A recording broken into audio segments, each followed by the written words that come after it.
Find the last two digit of the number 17 raised to the power 10.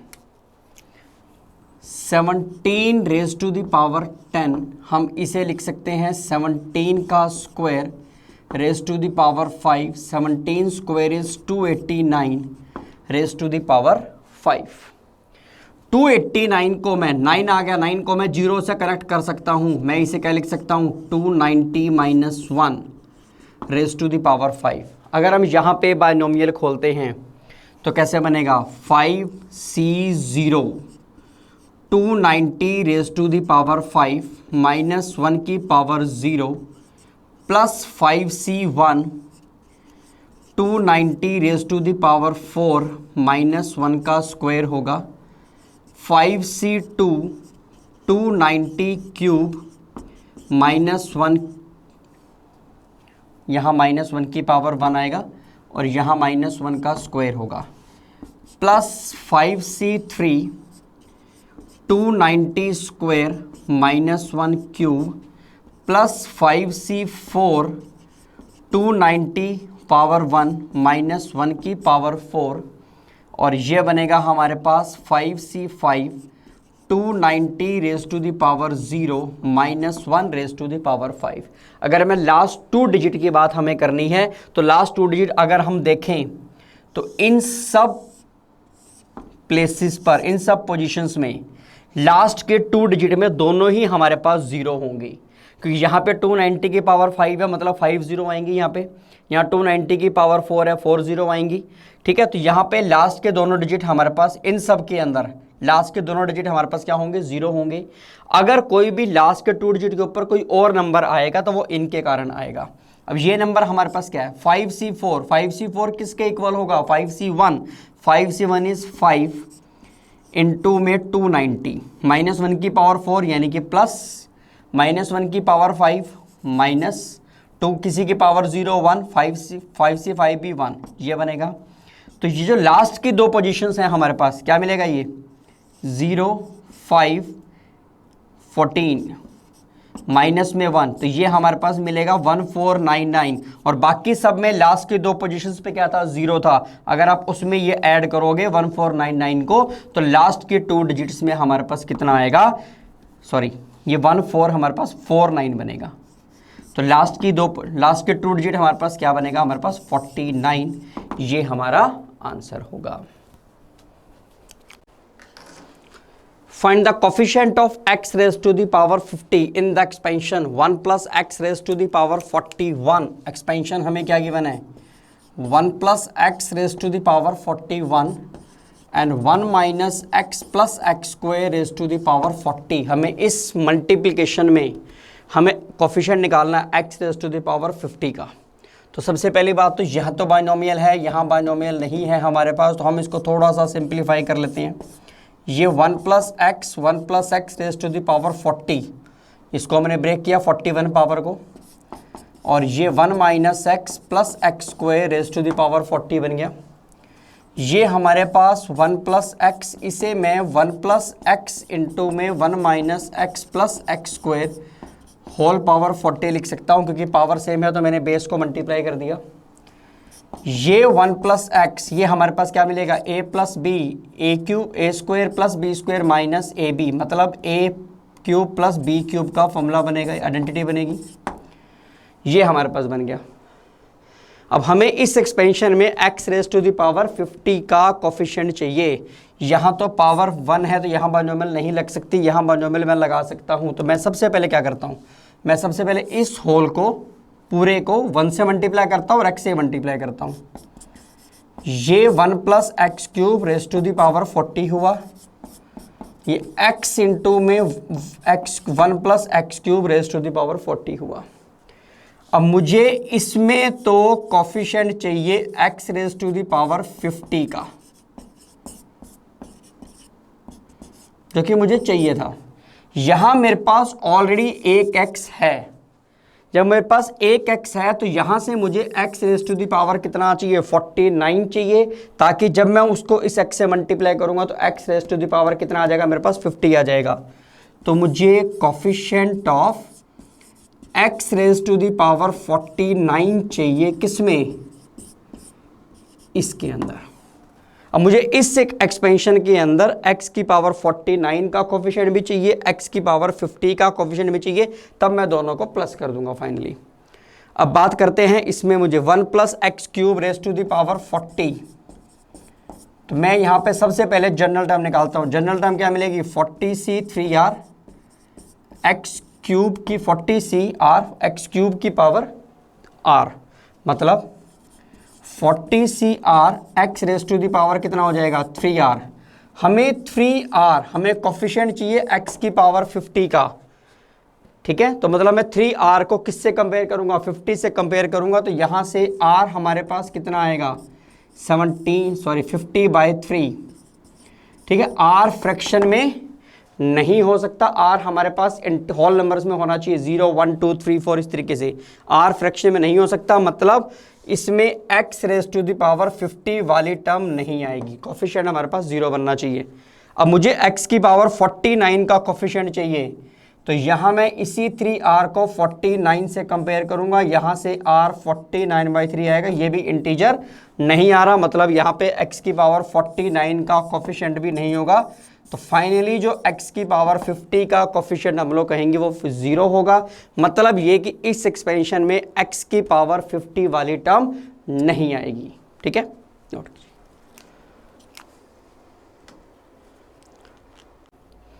In the expansion 1 plus x raised to the power n c1 by c0 2 c2 by c1 3 c3 by c2, हमें n cn by cn minus 1 हमें बताना है ये value किसके equal होगी?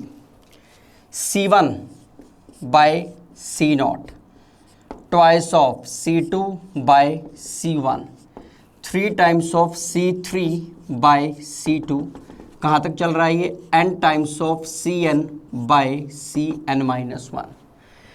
c1 का मतलब क्या होगा? nc1, nc1 की वैल्यू क्या होगी? n।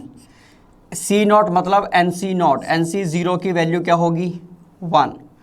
Twice of c2, c2 means nc2, nc2 को सॉल्व करते हैं, n into n minus 1, 2 into 1 c1, nc1 is n। Thrice of C3, C3 is n minus 1, n minus 2, 3, 2, 1, C2, n into n minus 1, और यहाँ बचेगा हमारे पास 2 into 1। Last में जाके n into में Cn मतलब NCn, NCn is 1, NCn minus 1, और NCn minus 1 किसके इक्वल होगा? NC1, NC1 is n। तो फाइनली ये हमारे पास क्या मिला? यहाँ हमारे पास बना n, यहाँ पे n से n कैंसिल, 2 से 2 कैंसिल, क्या मिलेगा? n minus 1। यहाँ 3 से 3 कैंसिल, 2 इंटू 1 कैंसिल, ये कैंसिल, क्या बनेगा? n माइनस 2, और लास्ट में जाते जाते क्या आ जाएगा हमारे पास? ये 1। इससे पहले वाली टर्म हमारे पास क्या होगी? 2। तो ये हमारे पास क्या बन रही है? AP। इस AP में फर्स्ट टर्म कितनी है? n। फर्स्ट टर्म है n, और कॉमन डिफरेंस कितने का है? -1 का, और लास्ट टर्म हमारे पास कितनी है? 1। हमें सम निकालना है। सम कैसे निकलेगा? n/2 a प्लस l, ये हमारा आंसर होगा। n/2 इंटू में n+1, ये हमारा आंसर होगा। Find the value of C0 plus C1, C1 plus C2 into में C2 प्लस C3, कहाँ तक जा रहा है? Cn माइनस 1 प्लस Cn तक जा रहा है। C0 plus C1, C1 plus C2 into में C2 प्लस C3, कहाँ तक? Cn माइनस 1 प्लस Cn तक जा रहा है, ठीक है। अगर हम यहाँ देखें तो ये मेरे पास जो तीनों ऑप्शंस हैं, यहाँ पे C0, C1, C2, Cn minus 1 multiply के अंदर है। तो इसी को थोड़ा सा ध्यान रखते हुए हम क्या करते हैं? हम यहाँ से C0 कॉमन निकालेंगे, यहाँ से C1 कॉमन निकालेंगे, यहाँ से C2 कॉमन निकालेंगे, यहाँ से Cn माइनस 1 कॉमन निकालेंगे।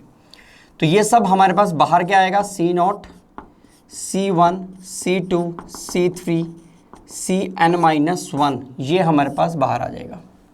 ये सब मल्टीप्लाई के अंदर आ जाएंगे। यहाँ क्या बचेगा? C0 को हमने कॉमन निकाला तो 1 प्लस C1 बाय C0 हो जाएगा। यहाँ से हमने C1 कॉमन निकाला, 1 प्लस C2 बाई C1 हो जाएगा, ठीक है। और यहाँ पे हमारे पास 1 प्लस C3 बाई C2 हो जाएगा, और ऐसे बढ़ते जाएंगे तो एंड में जाके 1 plus Cn by Cn minus 1 हो जाएगा, ठीक है। अगर हम इसको सॉल्व करते हैं, इसको तो नहीं छेड़ सकते क्योंकि ये हमारे पास 4 में से 3 ऑप्शंस के अंदर ये टर्म हमारे पास है। 1 प्लस C1 का मतलब हुआ NC1 की वैल्यू n, NC0 मतलब 1, तो ये हमारे पास 1 प्लस n बाय 1 आ गया। C2 बाई C1 को हम यहाँ डिस्कस कर लेते हैं। C2 बाई C1, C2 मतलब NC2, n into n minus 1 by 2। C1 is n, ये कैंसिल हो जाएगा, ठीक है। तो क्या मिलेगा, ये 1 plus n minus 1 by 2। Clear. इसे सिमिलरली इसको सॉल्व करेंगे तो 1 प्लस n माइनस 2 बाई 3 इस पैटर्न पे चलता चला जाएगा। तो ये हमारे पास क्या मिलेगा, C0, C1, C2, Cn minus 1। ये हमारे पास 1 प्लस n बाई 1 है। जब यहाँ एलसीएम लेंगे तो 2 प्लस n माइनस 1 यानी कि 1 प्लस n बाई 2 होगा। ये 1 प्लस n बाई 3 होगा। इसी पैटर्न पे चलेंगे तो 1 प्लस n बाई n आ जाएगा, ठीक है। फाइनली क्या मिलेगा मुझे, ये C0, C1, C2, Cn minus 1। ये 1 प्लस n कितनी बार मल्टीप्लाई हो रहा है, n टाइम्स मल्टीप्लाई हो रहा है, तो 1 plus n raise to the power n हो जाएगा। डिवाइड में क्या है, 1 2 3 4 अप टू कहाँ तक, n तक। 1 2 3 4 अप टू n तक मतलब क्या बनेगा, n फैक्टोरियल बनेगा। ये हमारा आंसर होगा।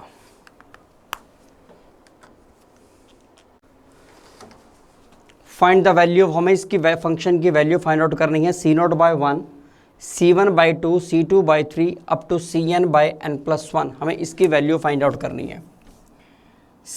हम ये बात जानते हैं 1 plus x raise to the power n, ये किसके इक्वल है, C0 plus C1 x plus C2 x square up to कहाँ तक, Cn x raise to the power n।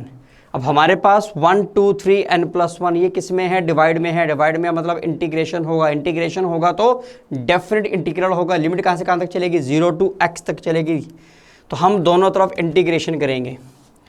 Integration 1 plus x raise to the power n, limit कहाँ से कहाँ तक चलेगी, 0 से लेके 1 तक चलेगी, ध्यान रखना, ठीक है। यहाँ पे मैं इंटीग्रेट करूँगा, C0 का इंटीग्रेशन क्या बनेगा हमारे पास, C0 x, C1 का integration C1 x square by 2, C2 x cube by 3 minus के अंदर C1 x raise to the power n plus 1 by n plus 1। Integration हमारा चलेगा 0 से लेके कहाँ तक, x तक।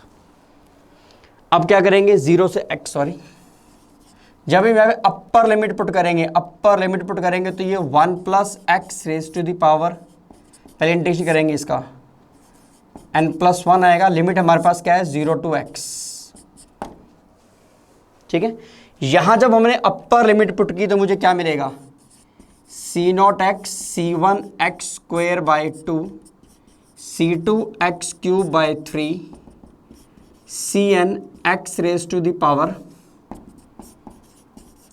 n plus 1 by n plus 1। Minus में जब हम लोअर लिमिट पुट करेंगे 0 पुट करेंगे तो x की जगह सब 0 हो जाएगा, तो ये टर्म हमारे पास क्या बनेगी, 0।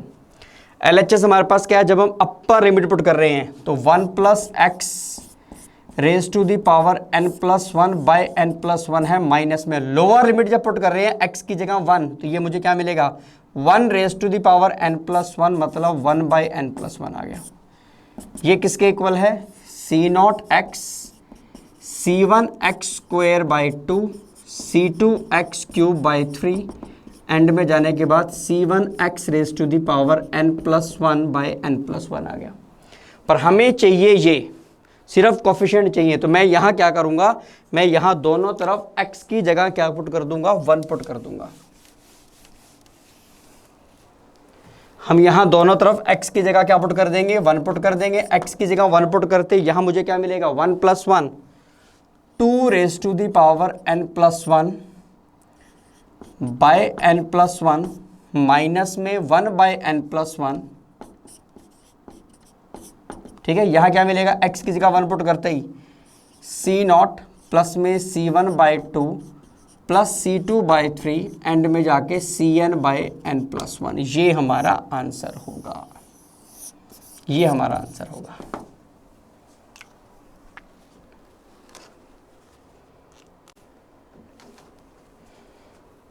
One plus x raise to the power 15 हमें इसके इक्वल गिवन है, हमें वैल्यू फाइंड आउट करनी है। C2 plus 2C3 plus 3C4 plus 14C15 हमें इसकी वैल्यू फाइंड आउट करनी है।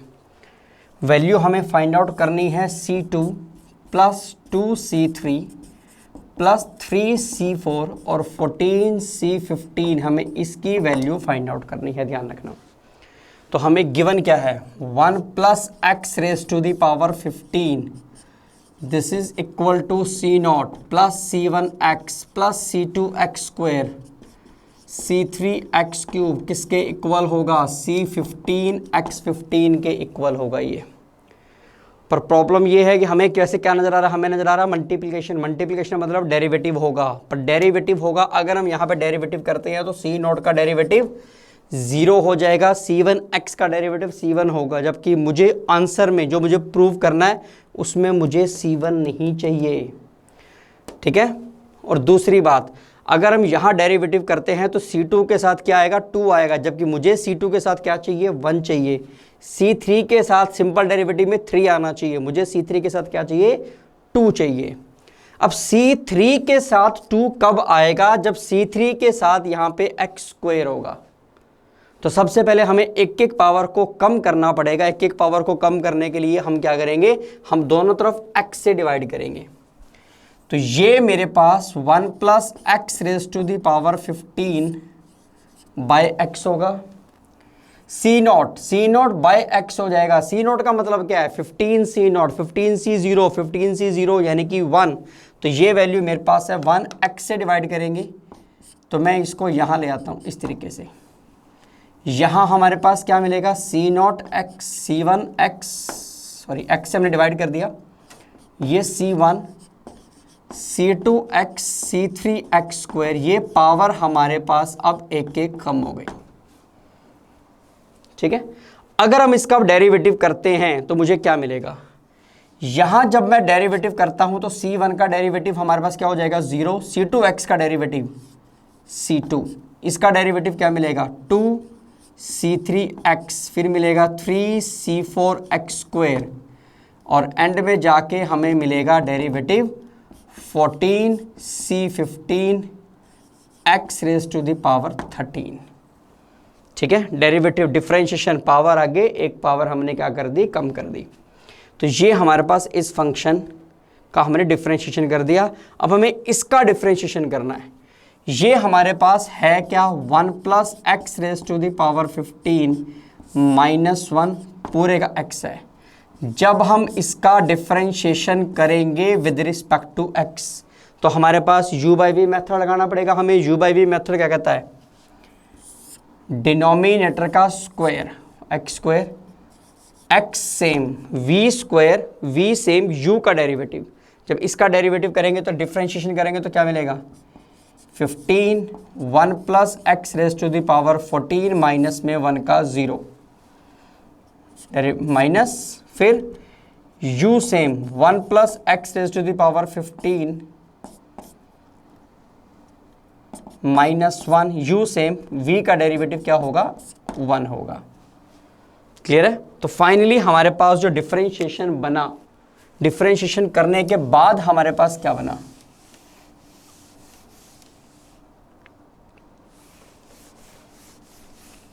डिफरेंशिएशन करने के बाद हमारे पास क्या मिला, x इंटू में 15 इंटू में 1 plus x raise to the power 14 minus में 1 plus x raise to the power 15 -1 by में x²। ये किसके इक्वल आया था, ये इक्वल आया था किसके, C2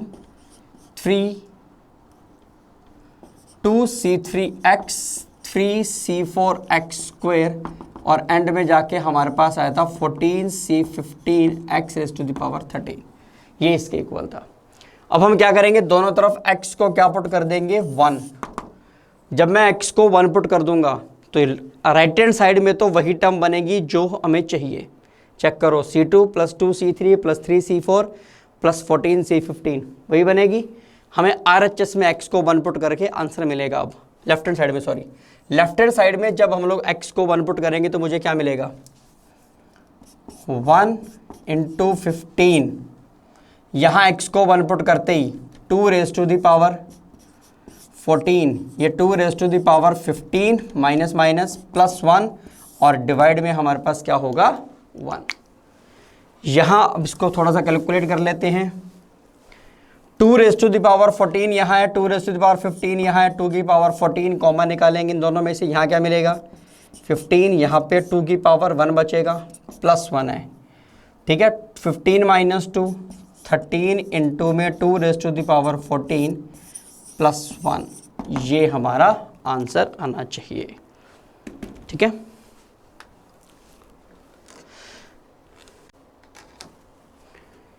if Sn is equal to में summation R is equal to 0 to n 1/NCR and Tn is equal to में summation R is equal to 0 to n R/NCR, हमें Tn/Sn की वैल्यू फाइंड आउट करनी है।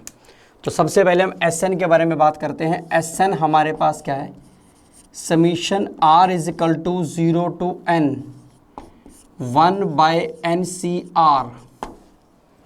ठीक है, तो हमें R को क्या पुट करना है, 0 से लेके n तक पुट करना है। R को 0 से n पुट करेंगे तो क्या मिलेगा 1/NC0 + 1/NC1 + 1/NC2 and + 1/NCn, ये हमें गिवन है Sn। अब हम बात करते हैं Tn की। Tn हमारे पास क्या है, summation R is equal to 0 to n। ठीक है, R/NCR ये हमारे पास है। तो R को अगर हम 0 पुट करते हैं तो क्या मिलेगा 0/NC0 प्लस में 1/NC1। R की वैल्यू मुझे पुट करनी है 0 से लेके n तक, प्लस 2/NC2 एंड में जाने के बाद n/NCn, ये हमारे पास हो गया। ठीक है, ये हमारे पास क्या है Tn है। इसी Tn को हम रिवर्स फॉर्म में लिखते हैं। रिवर्स फॉर्म में लिखते हैं तो ये हमारे पास क्या मिलेगा n/NCn प्लस n से पहले वाली टर्म क्या होगी n-1/NCn-1 n-2/NCn-2 एंड में जाते जाते क्या मिलेगा 0/NC0। इसी Tn को पहले हमने इस तरीके से लिखा, फिर हमने इसको रिवर्स फॉर्म में लिखा। जो हमने ये रिवर्स फॉर्म में लिखा इसे मैं क्या लिख सकता हूं n/NCn। NCn हमारे पास NC0 होगा। NCn को मैं क्या लिख सकता हूं NC0। n-1/NC NCn-1 यानी कि NC1, ये n-2/NC2। ठीक है, और डिवाइड में जाके NC0 को मैं NCn लिख सकता हूं। अब हम क्या करते हैं, इसको इक्वेशन नंबर 1 का नाम देते हैं, इसको इक्वेशन नंबर 2 का, हम दोनों को ऐड कर देते हैं। ये भी Tn के इक्वल था, ये भी Tn के इक्वल है, तो फाइनली मेरे पास क्या मिला ट्वाइस ऑफ Tn मिला। जब मैं इन दोनों को ऐड करूंगा तो क्या मिलेगा, यहां ऊपर n है यहां 0 है, ऐड करने के बाद n/NC0 आ जाएगा। ठीक है, जब मैं इन दोनों को ऐड करूंगा तो मुझे क्या, यहाँ n-1 है, देखो डिनोमिनेटर दोनों का सेम है, यहाँ n-1 यहाँ 1, ऐड करते क्या मिलेगा n/NC1, यहाँ n/NC2, फिर n/NC3 और एंड में जाके जब मैंने इन दोनों को ऐड किया तो n/NCn आ जाएगा। ठीक है, थोड़ा सा इसको या यहाँ कर लेते हैं। तो ये हमारे पास किसके इक्वल बनेगा, ये पूरी टर्म हम यहाँ से अगर n कॉमन निकाल लें, n कॉमन निकाल लें तो क्या मिलेगा 1/NC0, 1/NC1, 1/NC2 और 1/NCn हो गया। यानी कि थोड़ा सा अगर ध्यान से देखें तो ये हमारे पास Sn बन रहा है। Sn यही था हमारे पास, तो 2Tn इज इक्वल टू में क्या आ गया, n टाइम्स ऑफ Sn आ गया। तो इसका मतलब Tn बाय Sn किसके इक्वल आ गया, n/2 के। ये हमारा आंसर होगा।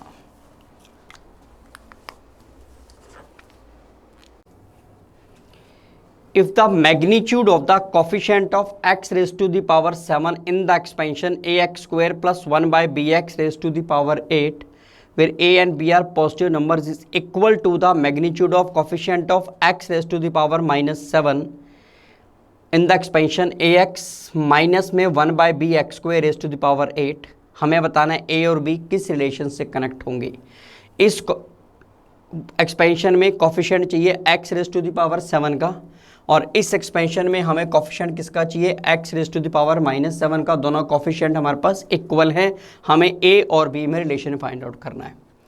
तो सबसे पहली एक्सपेंशन मेरे पास क्या है, ax square plus 1 by bx raise to the power 8। Coefficient किसका चाहिए, x raise to the power 7 का। सबसे पहले हम निकालेंगे यहाँ पे general term tr plus 1, 8cr ax square raise to the power 8 minus r 1 by bx raise to the power r हो जाएगा। ये हमारे पास बनेगा 8cr a to the power 8 minus r x to the power 16 minus में 2r 1 by b raise to the power r and x raise to the power minus r। ये हमारे पास बनेगा 8cr a to the power 8 minus r 1 by b raise to the power r and x की power हमारे पास कितना आएगा, 16 minus में 3r। हमें कोफिशिएंट किसका चाहिए, x raise to the power 7 का। तो मतलब 16 माइनस में 3r किसके इक्वल होना चाहिए, 7 के। यहाँ से 9 होना चाहिए 3r। r की वैल्यू हमारे पास कितनी आ जाएगी, यहाँ से 3। r की वैल्यू 3 पुट करेंगे तो कोफिशिएंट हमारे पास क्या मिलेगा, कोफिशिएंट क्या मिलेगा, 8c3 a raise to the power 8 minus में 3, r3 है ना हमारे पास, 8 माइनस में 3 5 एंड 1 बाई बी क्यूब। ये हमारे पास कोफिशिएंट आ गया। ठीक है, अब हम सेकेंड एक्सपेंशन को उठा के चलते हैं। सेकेंड एक्सपेंशन हमारे पास क्या है, ax माइनस में 1 by b x square raise to the power 8। इसमें जनरल टर्म निकालते हैं, tr प्लस 1 किसके इक्वल निकलेगा, 8cr ax raise to the power 8 minus r minus 1 by b x square raise to the power r। ये बनेगा 8cr a to the power 8 minus r x raise to the power 8 minus r minus में 1 by b raise to the power r and x raise to the power minus 2r। 1 by x square की power r है, यानी कि x की power कितना हो जाएगा, minus 2r। ये बनेगा 8cr a to the power 8 minus r minus 1 by b raise to the power r x raise to the power 8 minus में 3r। हमें कोफिशिएंट किसका चाहिए, सेकंड एक्सपेंशन में मुझे कोफिशिएंट चाहिए x raise to the power -7 का। तो 8 minus में 3r किसके इक्वल होगा, -7 के। यहाँ से 15 is equal to 3r। r हमारे पास कितना आ जाएगा, 5। r की जगह 5 पुट करेंगे तो कोफिशिएंट हमारे पास क्या मिलेगा, 8c5 a क्यूब और minus 1 by b raise to the power 5 के बारे में वो बात कर रहा है। ठीक है, ये हमें गिवन है। अब उसने कहा कि ये दोनों कोफिशिएंट्स क्या हैं, इक्वल हैं। इन दोनों कोफिशिएंट्स को हम इक्वल रखेंगे।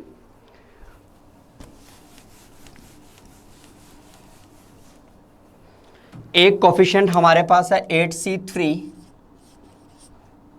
a to the power 5 1 by b cube. Second coefficient हमारे पास है 8c5 a क्यूब, ठीक है, 1 by b raise to the power 5। और उसने बात की यहाँ पे मैग्नीट्यूड की। मैग्नीट्यूड में जो नेगेटिव है वो हमारे पास क्या हो जाएगा, पॉजिटिव हो जाएगा। तो जो मैग्नीट्यूड ऑफ कोफिशिएंट हमारे पास क्या मिलेगा, 8c5 a क्यूब, ये 1 by b raise to the power 5 हो जाएगा। 8c3 8c5 कैंसिल, ठीक है। ए क्यूब, यहाँ a raise to the power 5 है, क्या बचेगा ए स्क्वायर, बी क्यूब काटोगे बी स्क्वायर, तो a square is equal to में 1/b² होगा, यानी कि a square b square is equal to 1 होगा, यानी कि a b is equal to क्या होना चाहिए, ±1। ये हमारा आंसर आना चाहिए।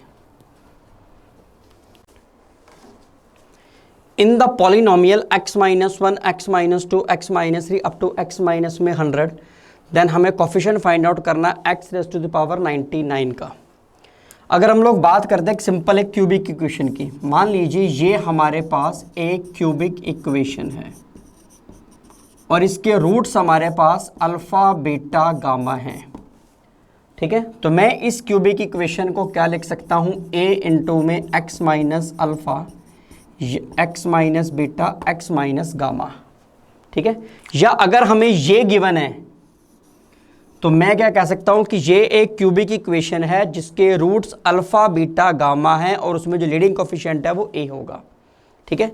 इसी के अकॉर्डिंग अब हमें गिवन क्या है, हमें गिवन है x-1, x-2, x-3, x- में 100 तक। ये हमारे पास एक 100 डिग्री की इक्वेशन है जिसके रूट्स हमारे पास 1, 2, 3, 4 अप टू कहाँ तक है, 100 तक है, और इसमें जो लीडिंग कोफिशिएंट है वो कितना है, हमारे पास है 1, ठीक है।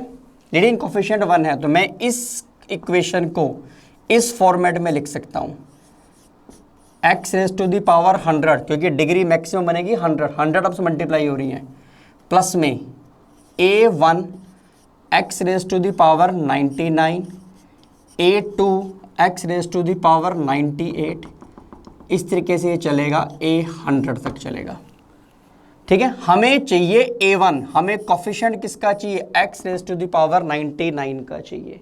अच्छा, अब हमें अगर इसके रूट्स अल्फा बीटा गामा हैं तो मैं यहाँ पे ये कह सकता हूँ sum of the root alpha plus beta plus gamma किसके इक्वल होगा, -b/a के इक्वल होगा। अब चाहे इक्वेशन क्वाड्रेटिक हो, क्यूबिक हो, बाय क्वाड्रेटिक हो या डिग्री 100 की इक्वेशन हो, ये कंसेप्ट हमारा सम ऑफ रूट हमारे पास -b/a ही हमेशा रहेंगे। तो यहाँ अगर मैं बात करता हूँ तो सम ऑफ रूट हमारे पास किसके इक्वल रहेंगे, -b की जगह कितना है a1 बाय a कितना हमारे पास यहाँ पे 1, तो जो a1 हमारे पास होगा माइनस में सम ऑफ रूट्स होना चाहिए, ठीक है। नेगेटिव को हम यहाँ ले, माइनस में सम ऑफ रूट्स क्या थे मेरे पास 1 से 100 तक, सम ऑफ रूट का मतलब 1, 2, 3, 4 अप टू कहाँ तक 100। सिंपल क्या बन रही है ये AP का फॉर्मूला n/2 इंटू में a प्लस l, ठीक है। तो माइनस में 50 इंटू में 101 कितना मिलेगा, ये माइनस में 50, ये हमारा आंसर होगा।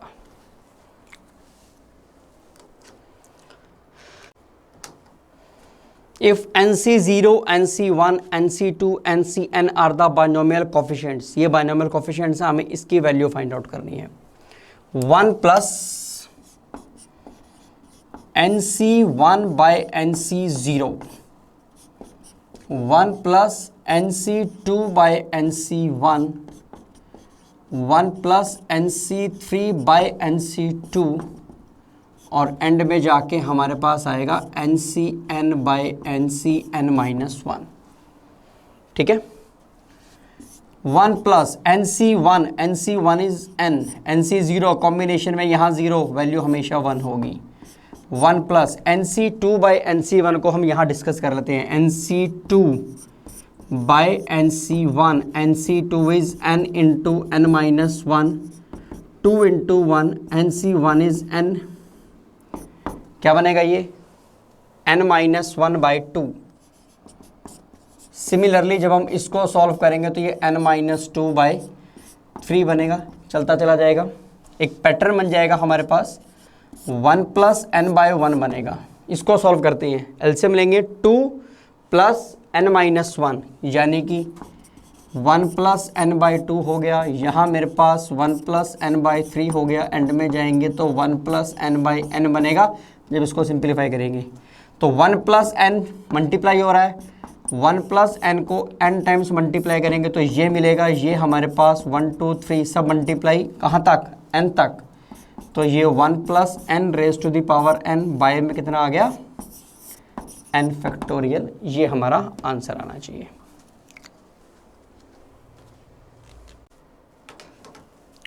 Find the number of terms in the expansion. इस एक्सपेंशन में हमें number of terms find out करनी है। इसका हमने डायरेक्ट शॉर्टकट पढ़ रखा है कि अगर आपके पास टर्म्स इस टाइप से हों जिनके बीच में कोई स्पेसिफिक पैटर्न नहीं है, x1 plus x2 plus x3 xr raise to the power n, तो नंबर टर्म्स कितनी मिलेंगी, n plus r minus 1 C r minus 1 है। यहाँ n की जगह तो n है, टोटल टर्म्स x1 x2 कितने टर्म्स हैं यहाँ पे, 1 2 3 4 5 6, मतलब r की जगह आपके पास क्या हो गया 6, तो क्या मिलेगा n plus 6 minus 1 c 6 minus 1, this is n plus 5 c 5, इसको मैं n प्लस 5 c n भी लिख सकता हूँ। कौन सी प्रॉपर्टी लगाई हमने, N C R is equal to में N C N minus R वाली प्रॉपर्टी लगा दी, तो ये हमारा आंसर होगा।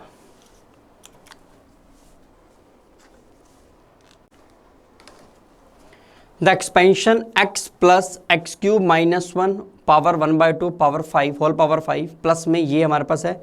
हमें ये बताना है कि ये पॉलिनोमियल की हमारे पास डिग्री कितनी है, डिग्री मतलब उसमें मैक्सिमम पावर x की कितनी है आपके पास।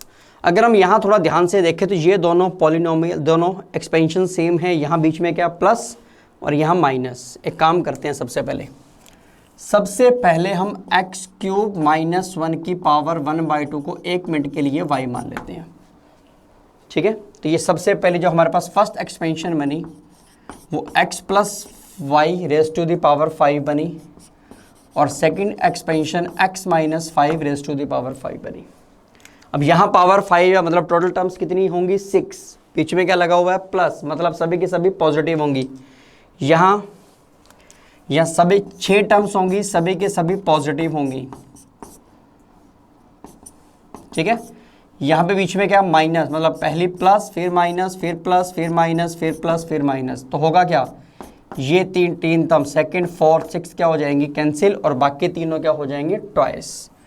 तो ये ट्वाइस ऑफ बचेगी फर्स्ट टर्म, थर्ड और फिफ्थ बचेगी। जब हम फर्स्ट टर्म की बात करते हैं, फर्स्ट टर्म हमारे पास क्या होनी चाहिए इसकी 5c0 x raise to the power 5 y raise to the power 0। y हमारे पास क्या था x क्यूब माइनस 1 रूट की पावर 0, ठीक है। प्लस में कितना आएगा 5c2, हमें थर्ड टर्म चाहिए, x raise to the power 5 minus 2 मतलब x क्यूब, और x क्यूब माइनस 1 रूट का स्क्वायर, यहाँ पावर 1/2 है ना, 1/2 का मतलब रूट हो गया, ठीक है। प्लस में fifth term 5c4 x raise to the power 1 x cube minus 1 root power कितनी आएगी 4 आएगी।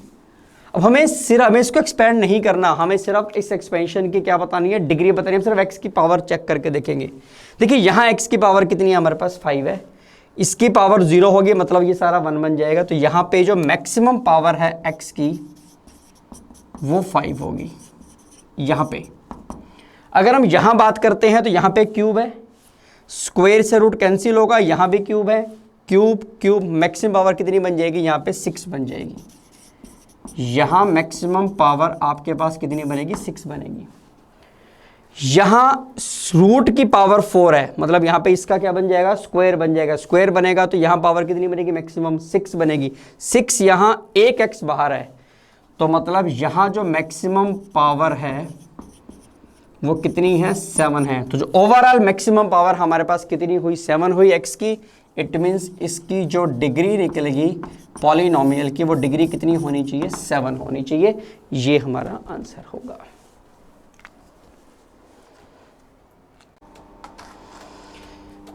Middle term in the expansion of 1 plus 3x plus 3x square plus x cube raise to the power 6। हमें इस expansion में middle term find out करनी है। 1 plus 3x plus 3x square plus x cube raise to the power 6। अगर इसको थोड़ा सा ध्यान से देखें तो ये हमारे पास 1 प्लस एक्स होल क्यूब का फॉर्मूला बन रहा है। ठीक है, तो ये फाइनली हमारे पास मिलेगा 1 plus x raise to the power कितना आ गया 18। अब पावर है 18 तो टोटल टर्म्स हमारे पास कितनी होंगी, टोटल टर्म्स हमारे पास होंगी जी 19। तो मिडल टर्म हम लोग कैसे निकालेंगे, मिडल टर्म निकालेंगे 19 प्लस 1/2 यानी कि 10th टर्म हमारे पास मिडल टर्म होगी। हमें यही बताना है कौन सी टर्म मिडल टर्म होगी, तो 10th टर्म हमारे पास मिडल टर्म होगी, यही हमारा आंसर होगा।